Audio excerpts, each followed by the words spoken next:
நாளின் காலை வேளையிலே ஆண்டவர் நமக்கு தருகிற வார்த்தை சங்கீதம் 78வது அதிகாரம் 70வது வசனம். தம்முடைய தாசனாகிய தாவீதை தெரிந்து கொண்டு ஆட்டு தொழுவங்களிலிருந்து அவனை எடுத்தார்.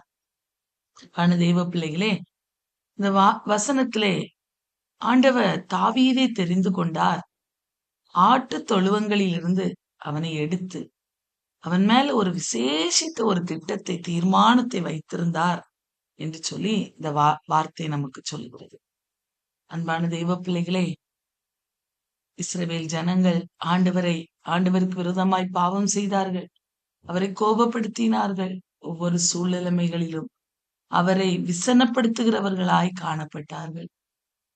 ஆண்டவர் ஒவ்வொரு சூழ்நிலைமைகளிலும் பார்த்து கொண்டே வருகிறார்.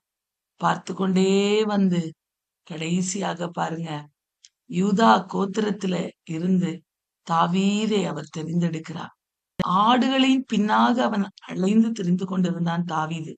அவனை தெரிந்தெடுத்து, அவனை அபிஷேகித்து, அவனை உயர்வான நிலைமையில கொண்டு போய் ஆண்டவன் நிறுத்தினான்.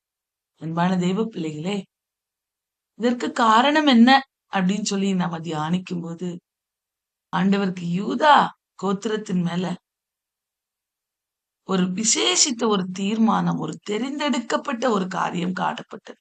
ஆகவேதான் ஆண்டவர் யூதா கோத்திரத்தை தெரிந்து கொண்டு அதிலிருந்து தாவீதை விசேஷப்படுத்தி பிரித்தெடுத்து, ஆடுகளுக்கு பின்பதாக அலைந்து கொண்டிருந்த அவனை பிரித்தெடுத்து தெரிந்தெடுத்து அவனை ராஜாங்கத்துல வைத்து அவருடைய வம்சா வழியாக யூதா கோத்திரத்து சிங்கமும் தாவீதின் வேறுமானவர் வெற்றி சிறந்தார் என்று சொல்லத்தக்கதாக இயேசு கிறிஸ்தவருடைய சந்ததியிலே வெளிப்பட்டு நமக்காக கல்வாரி சிலுவையில அடிக்கப்பட்டு நமக்காக அவருடைய இரத்தத்தை சிந்தி ஒரு நித்திய மீட்பை உண்டு பண்ணும்படியான ஒரு பெரிய ஒரு காரணமாக ஆண்டவர் மாற்றினார் என்று சொல்லி பார்க்கிறோம்.